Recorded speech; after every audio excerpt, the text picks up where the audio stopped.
Okay, who's ready to talk about WandaVision? I am. I would love to talk about it. Bleh, I'd love to talk about it with anybody. So let's jump right into it. So let's just do this episode. This will just be episode 9 review. I'll talk about my theories for this episode in this episode. No separate theories episode. But I will do a series review episode separately. And I'll talk about each episode and whatever. So first, we start off just where the last one left off. White Vision comes through. They fight a little bit. Agatha's great. Wanda's great. Twins don't get a lot of screen time. Oh, sorry. If you haven't guessed already, I'm not doing any non-spoiler review part of this. Besides, it's great. Stick around for a mid-credit scene. Stick around for an end-credit scene. And just be prepared to have your minds blown. Spoiler alert. Keep going. Paul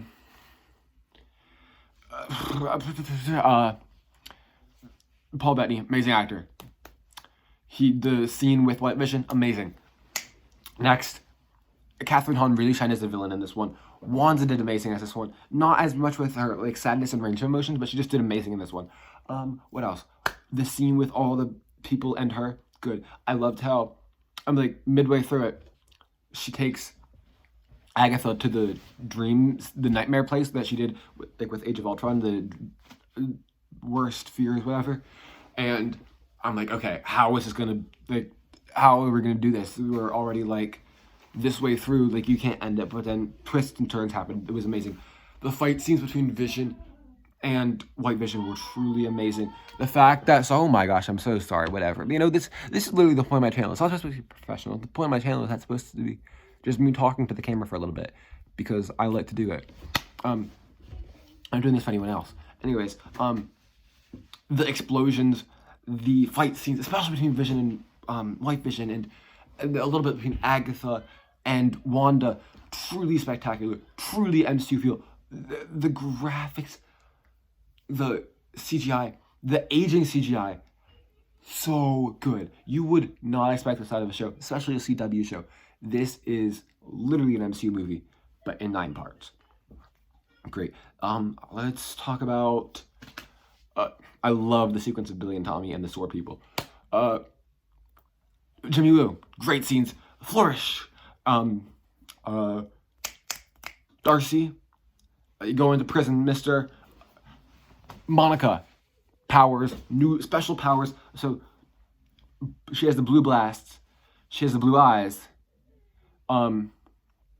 And she's bulletproof, but she made her body a weird consistency or something. I don't know. But that's cool. That's really cool. The Hex thing, love that. I'm going to go in random orders and whatever I think about. We're just going to keep talking about it and review it. Of course, you have to go into this episode thinking, okay, everything that I think it could do, it's probably not going to do. I went in with low expectations. If you didn't, I'm sorry for you because lots of fan theories were not confirmed. Even the one that I thought was very obvious, I totally thought that he's got to be from the Fox universe. No, he's Ralph. I thought Ralph was just like a husband joke about like a bad husband, you know? No, it was literally Pietro, Ralph Boner. I don't know what to say. Like I guess maybe if when they do mutants, they'll be recasting them. I guess we'll focus on the multiverse here. I don't know. Since the acquisition of 20th Century Fox, I thought we were going to get some mutants. It was, especially the fact that they cast Evan Peters as Quicksilver with super speed, similar personality, different memories. Like, it just feels like a massive troll, unless we learn that Agatha was doing something related to that later. I like how they set up a return for Agatha because in the comics, Agatha has been both a villain and a mentor to Wanda, mainly a mentor. And she mentioned, like, if you ever need any help later, and okay, if you've watched Brooklyn Nine-Nine or other shows, maybe like a Flash CW show, you know, or other shows, but those ones really prominent. There's a trope where the main character needs to use the villain for help because it's the only way it will ever happen. So the villain reluctantly helps the hero, the protagonist, and it happens, but the whole time the villain has a little something up their sleeve, so if something bad happens on the way, whatever. But I think that will definitely happen in the future. They will definitely use Agatha for help with something. Maybe Multiverse of Madness. I'm not sure. I doubt it. Let's talk about White Vision. He is now basically Vision for all intents and purposes, but now he is white, like fully white. He also wasn't actually Jarvis. Maybe he still has that part in him, but I don't know. But I think it's cool the way they did it. It's a little bit plot holey, a little bit, and then he just flew away. And we will see him later, I bet, but I just don't know how, when, or where. They kept teasing about the episode, the Scarlet Witch costume, and we saw pieces of it in posters and stuff. And we knew it was coming. We saw the headpiece in Agatha's nightmare sequence, but we didn't fully see it come on until when Agatha mentioned I don't know, but Agatha mentioned something, and Wanda's like, or maybe it was when Wanda used the runes. It was when Wanda used the runes, because she's like, my guess is she's like, okay, let's say what she's saying is right, and I am the Scarlet Witch. Let me test out using runes. So she used the runes, and then she's like, you don't have to tell me I am the Scarlet Witch, and she transformed into the costume that she saw in last episode, and it was really good, really great scene. I knew they were going to do it naturally, and I liked it. It was nice. I liked how she took Agatha down. It was really just her using more of her brain tactics. Oh my gosh, that sounds so kiddie of me, but like, just strategy, I guess, than compared to just like raw power like she did with Thanos, which is nice, especially it's a new side of Wanda that we get to see, and I enjoy it. At least as a hero, I loved how she stayed good the whole time. That was good. The part where she had to say goodbye to Vision was really sad, and her kids, but I know we'll see them again soon. So I'll talk about that in a second. Just want to make sure I touch upon everything. I think that was basically it. Okay, so let's talk about my theories now. Besides the end credits. So I think White Vision, he went somewhere, maybe to Shuri, maybe to Wakanda to get more memories or whatever. But I'm sure my theory is he'll definitely meet up with Wanda sometime in the future, in the next 2 or 3 actual years. Human years, our years in movies and stuff. I would say Wanda,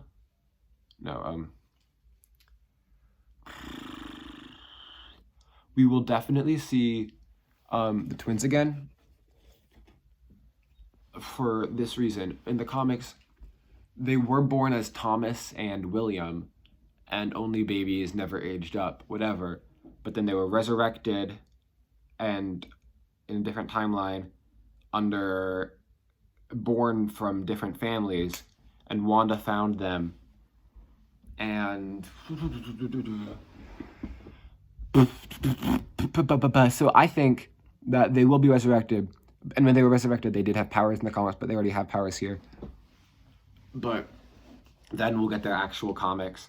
So here's now let me talk about the end credits. For preface of this, we're going to talk about Spider-Man Far From Home, the first movie, not in the Infinity Saga, and last movie of Phase 3. I wonder why it's in Phase 3 and not Phase 4. Anyways, it featured what we thought to be Maria and Nick Fury and we don't know how long they were these, but they were revealed to be Skrulls, Talos and his daughter or something. And they were working for Nick Fury, who was up in space. What I thought was SHIELD HQ because it looked like the thing. Apparently it was not SHIELD HQ, but, because that was on Earth. I forget what it's called in the comics, but it is up in space and it looked like that. But there were lots of scrolls, and people are thinking Secret Invasion. And recently, last December, at the Investor Day, Secret Invasion was confirmed as a Disney Plus series, and Kevin Feige went on to say it'd be probably around 6 episodes, and it will be headed by Nick Fury and Talos. That's cool, and it's where like an evil sect of Skrulls invade Earth and are taking over people. So we see this in the first end credit scene, the mid credit scene, where she this person that looks kind of important walk up to Monica, ask her to go inside the theater for something, not go in the theater for the real reason. She stands on the stage. The person walks through that seems as kind of important. Like you got like a bigger face, someone that you feel like you could see again, at least personally. Reveals that she's a Skrull away from everyone else, and says, "A friend of your mom's, rest in peace, Maria Rambeau, wants to see you. Like heard that you were grounded, wants to see you."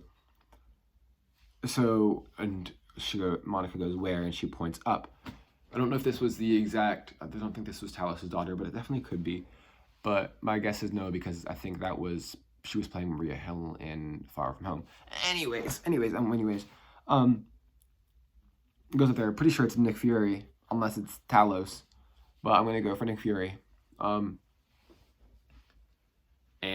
what else? There was a name drop of someone that Jimmy Woo called. I don't think it was that important. We'll see. Anyways, so this is definitely, these two end credits of two things right in a row are foreshadowing something. Secret Invasion, probably, but also just whatever Nick Fury and Talos are up to in space, yes, but that's probably has to do with Secret Invasion. Next, external credits. Wanda is in a cabin by the mountains, possibly the one related to her powers in the comics. I forget what it's called, something, but it's in Eastern or Northern Europe. That aside, she's just in like a white or grayish outfit, and getting herself some tea. It's very nice. She's happy for now, very peaceful at least. I think she's definitely gotten rid of a lot of her grief, and we see like a you know how Doctor Strange has those like little spiritual forms of him? I forget what it's called, but it's like a soul, and it's like in some sort of realm where it goes out of his body.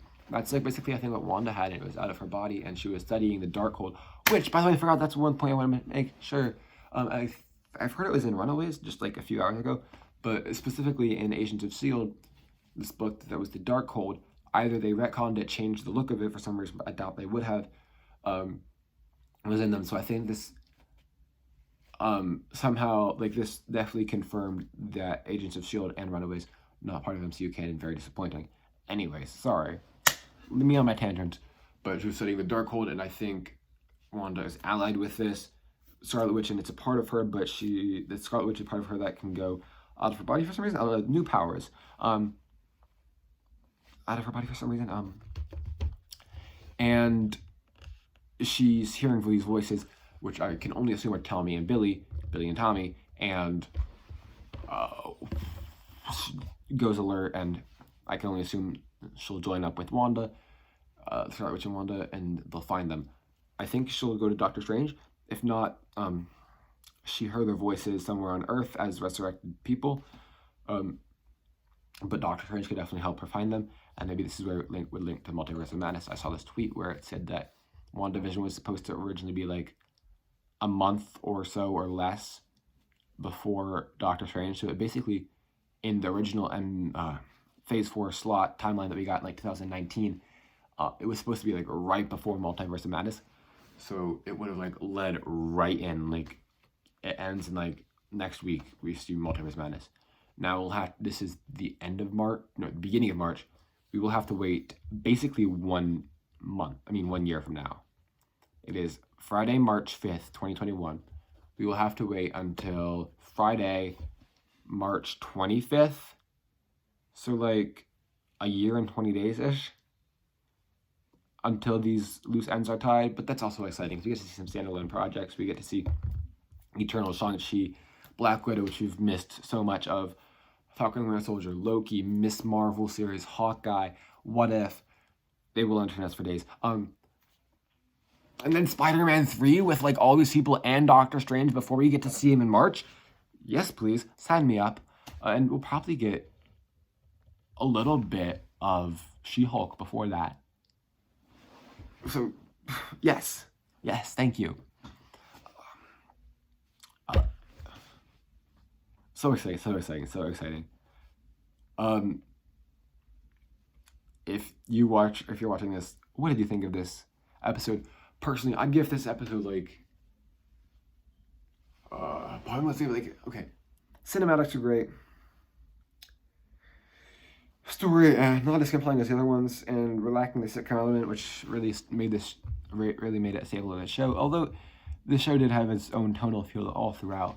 And the side characters were really lacking here, besides like the town. So I think, I guess I was great as a villain. I honestly give this one of the lower scores, but I'd give it like maybe like a 8.8 maybe, which is really bad. But I'll give you the ranking.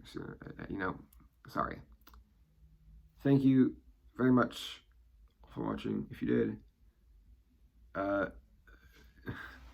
see ya. And